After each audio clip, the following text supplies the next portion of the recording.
Assalamualaikum warahmatullahi wabarakatuh. Ketemu lagi dengan Ibu. Hari ini kita belajar tentang IPA. Materinya tentang klasifikasi makhluk hidup di bab 2. Oke anak-anak Ibu, gimana kabar kalian hari ini? Mudah-mudahan kalian semua dalam keadaan sehat-sehat ya nak ya. Tetap semangat ya nak, belajar dari rumah. Oke anak-anak Ibu, sekarang Ibu mulai materi hari ini di slide berikutnya. Anak-anak Ibu, hari ini Ibu ingin menjelaskan tentang kelompok tumbuh-tumbuhan. Kalau pertemuan sebelumnya sudah Ibu jelaskan klasifikasi makhluk hidup tentang Monera, Protista, dan jamur. Jadi hari ini kita materinya tentang tumbuh-tumbuhan ya nak ya. Berdasarkan bentuk tubuh atau morfologi tumbuhan dibagi menjadi 2, yaitu tumbuhan tidak berpembuluh yang disebut dengan Talophyta dan tumbuhan berpembuluh yang disebut dengan Tracheophyta. Untuk tumbuhan tidak berpembuluh itu artinya tumbuhan yang tidak memiliki berkas pengangkut. Contohnya lumut. Kemudian untuk tumbuhan berpembuluh itu artinya tumbuhan yang memiliki berkas pengangkut. Contohnya paku-pakuan dan tumbuhan berbiji. Ciri-ciri dari tumbuhan tidak berpembuluh itu belum dapat dibedakan antara akar, batang, dan daun.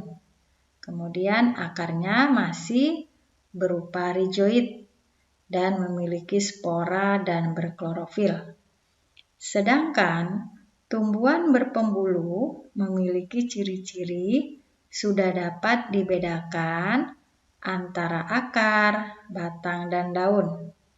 Tumbuhan ini disebut dengan tumbuhan berkormus.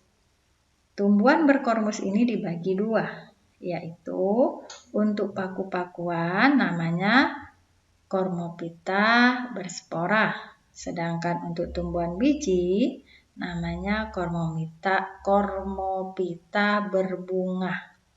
Nah, anak-anak Ibu, untuk lebih jelasnya kamu bisa lihat di sebelah kanan yang Ibu buat di sini ada gambar dan ada peta konsepnya. Untuk kerajaan tumbuhan itu, ya di sini ada Birophyta. Birophyta itu lumut, ini disebut dengan tumbuhan tidak berpembuluh. Contoh-contoh lumut ada lumut hati, lumut daun, lumut tanduk, dan lain-lain. Gambar contoh lumut daun yang ada di bawah ini ya nak. Kemudian untuk Pteridophyta, paku-pakuan, dan Spermatophyta, tumbuhan berbiji, keduanya ini disebut dengan tumbuhan berpembuluh. Contoh paku-pakuan itu ada paku purba, ada paku kawat, paku ekor, paku sejati, dan lain-lain. Contoh tumbuhan paku-pakuan dalam kehidupan sehari-hari, contohnya tanaman suplir. Ya, atau ini paku tiang yang kamu jumpain di pohon-pohon sawit, di semak-semak ya nak ya. Kemudian untuk tumbuhan Spermatophyta, tumbuhan berbiji, itu dibagi 2, yaitu Gymnosperma dan Angiosperma. Gymnosperma itu tumbuhan berbiji terbuka. Angiosperma itu tumbuhan berbiji tertutup. Gambarnya bisa kamu lihat di bawah ya nak, ada cemara dan mangga. Kalau cemara ini tumbuhan Gymnosperma, tumbuhan berbiji terbuka. Sedangkan mangga itu adalah Angiosperma, yaitu tumbuhan berbiji tertutup. Oke anak-anak Ibu, mudah-mudahan kamu paham ya anak ya. Kita lanjutkan materinya di slide berikutnya. Nah, anak-anak Ibu, Tadi sekilas sudah Ibu jelaskan tentang tumbuhan lumut dan tumbuhan paku. Nih Ibu jelaskan lebih rinci ciri-ciri dari tumbuhan lumut. Tumbuhan lumut itu tidak memiliki pembuluh, silem, dan phloem. Jadi, dia tidak memiliki berkas pengangkutan. Berkas pengangkutannya hanya dengan cara dipusi. Kemudian, antara akar, batang, dan daun belum dapat dibedakan. Kemudian, dia bersifat fotoautotrop, ya, dan hidupnya di tempat yang lembab. Sedangkan untuk tumbuhan paku atau Pteridophyta, itu dia sudah memiliki pembuluh, silem, dan phloem. Kemudian, antara akar, batang, dan daun juga bisa dibedakan. Dia hidupnya di tempat yang lembab, namanya higropit. Di tempat yang banyak air, namanya hidropit. Kemudian dia juga ada yang menempel. Yang tadi Ibu katakan ini banyak kita temui di tempat-tempat semak atau di pohon-pohon sawit, berarti dia menempel di pohon sawit, namanya epifit. Ya, tapi dia tidak bersifat parasit. Dia tetap dapat memasak makanannya sendiri. Tetap bersifat fotoautotrop. Jadi fotoautotrop itu tumbuhan yang dapat memasak makanannya sendiri. Kamu bisa lihat ya gambarnya ya nak ya. Untuk lebih jelasnya, ini Ibu perlihatkan perbedaan antara tumbuhan tidak berpembuluh dan tumbuhan berpembuluh. Ini tumbuhan tidak berpembuluh tadi contohnya lumut. Ini gambar untuk lumut. Ini antara batang, daun, kemudian di tangkainya. Ini belum bisa dilihat secara jelas. Ini akarnya masih berbentuk rhizoid. Ya nak ya. Kemudian kalau tumbuhan paku, tumbuhan berpembuluh, ini antara daun, akar, batang sudah dapat dibedakan. Nah, ini namanya daun tua, daun dewasa, ini yang menggulung namanya daun muda.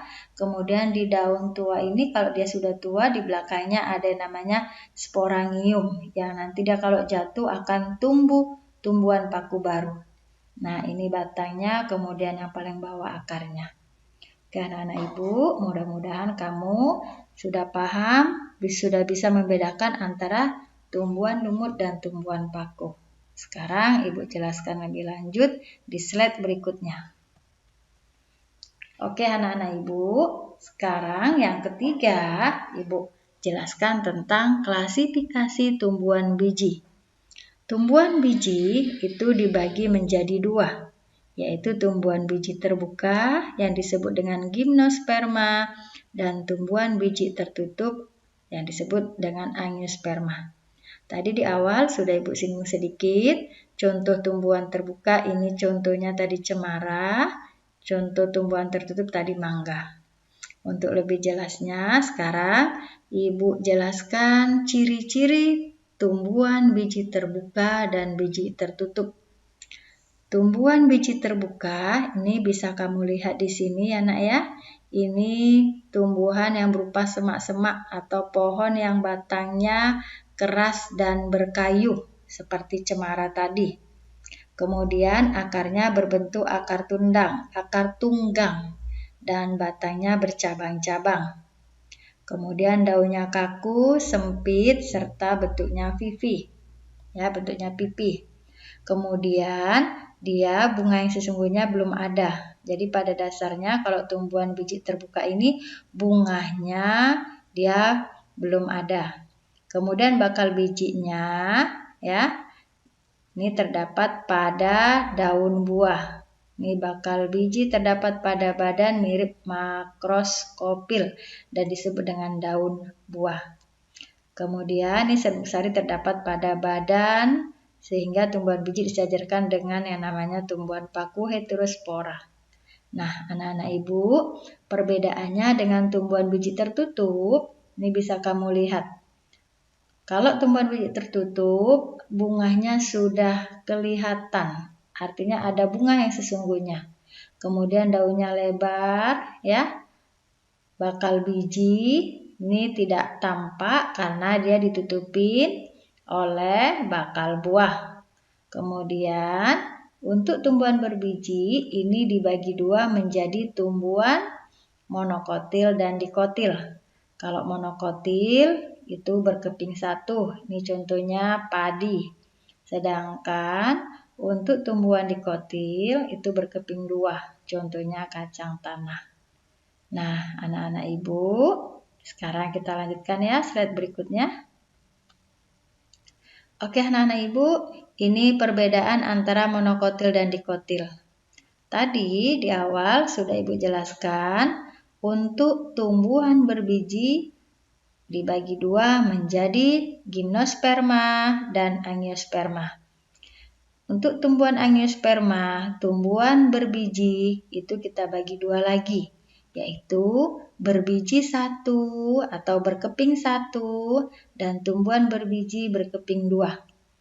Tumbuhan berbiji untuk berkeping satu namanya monokotil. Sedangkan untuk tumbuhan berbiji yang berkeping dua namanya dikotil. Nah, di sini Ibu jelaskan perbedaan antara monokotil dan dikotil. Untuk monokotil ini ciri-cirinya keping bijinya memiliki satu kotiledon. Satu kotiledon namanya berkeping satu. Kemudian untuk tulang daun, kalau dia monokotil, tulang daunnya sejajar atau melengkung.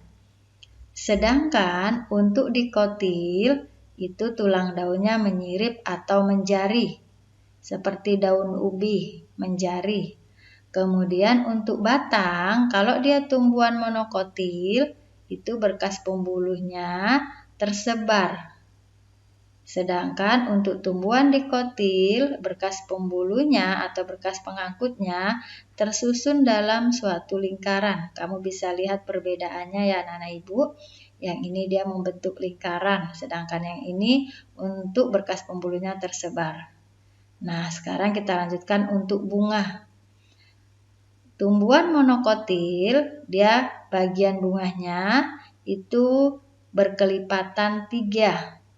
Sedangkan untuk tumbuhan dikotil, bagian tumbuhannya itu memiliki kelipatan 2, 4, atau 5. Sedangkan akar untuk tumbuhan monokotil itu memiliki akar serabut. Sedangkan dikotil memiliki akar tunggang. Oke anak-anak ibu, mudah-mudahan kamu sudah dapat membedakan perbedaan antara tumbuhan monokotil dan dikotil. Sekali lagi, ibu jelaskan untuk tumbuhan monokotil itu tumbuhan yang berkeping satu. Tumbuhan dikotil, tumbuhan yang berkeping dua. Nah, di sini ibu berikan contoh tumbuhan monokotil dan tumbuhan dikotil. Bisa kamu lihat ya nak, di gambar yang ibu perlihatkan, tumbuhan monokotil berkeping satu, contohnya jagung, kelapa, padi, tebu, dan pisang. Masih ada lagi ya anak ya, masih banyak lagi, ini hanya sebagian contoh saja. Kemudian untuk tumbuhan dikotil berkeping dua, ini contohnya jambu, ini ada jambu biji, ada jambu air, kemudian ada petai, ya. Ada terong dan ada tomat. Oke anak-anak ibu, mungkin hanya sampai di sini saja penjelasan ibu untuk materi hari ini tentang klasifikasi tumbuhan. Mudah-mudahan anak-anak ibu semua paham dan mengerti dengan apa yang ibu jelaskan. Dan tetap semangat ya nak untuk belajar di rumah. Oke anak-anak ibu. Ibu akhiri dengan Assalamualaikum warahmatullahi wabarakatuh.